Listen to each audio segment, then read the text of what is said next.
Gentlewoman from Richard City, Ms. McClellan. Thank you, Mr. Speaker. Speaking to the bill. Gentlewoman has the floor.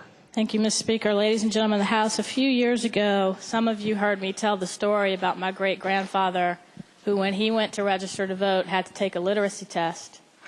And when he got all of the answers right, the chair of the registration board turned to one of the other committee members and said, "Get us more questions. This blank got them all right." He then answered all of the next set of questions correctly and then was told to be able to register to vote, he had to find 3 white, upstanding men to vouch for him. He went to several, and after basically shaming one that had known him all his life, he found someone to agree to do that.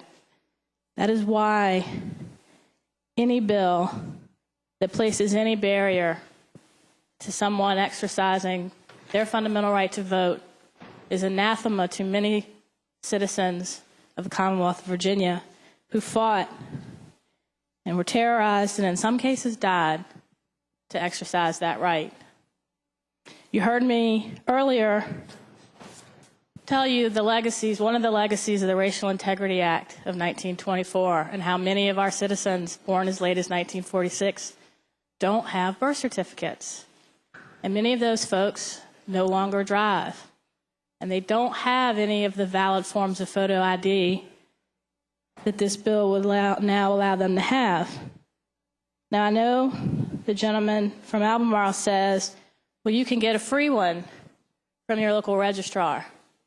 But I think that there are some hidden costs in this bill that we should be concerned about. The fiscal impact statement identifies approximately $166,000 in the first year for setup costs, and then about $212,000 for education and presumably the printing of the IDs. But what do you need to get a photo ID?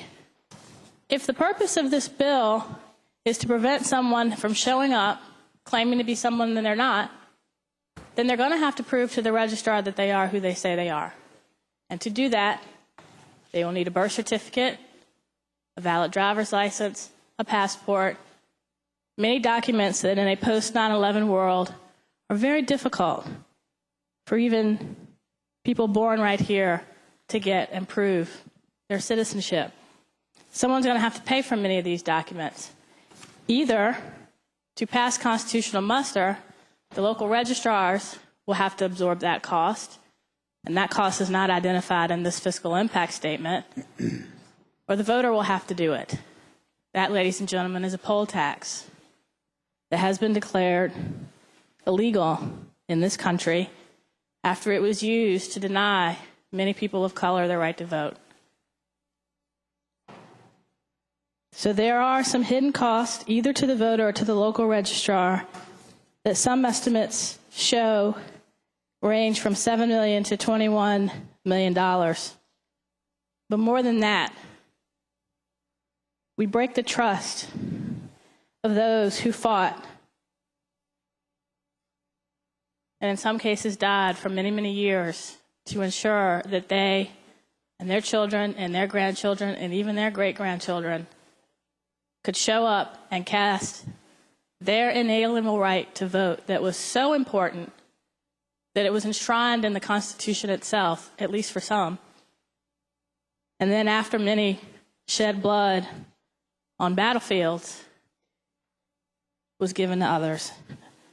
And for that reason, I ask that you not pass this bill. Thank you.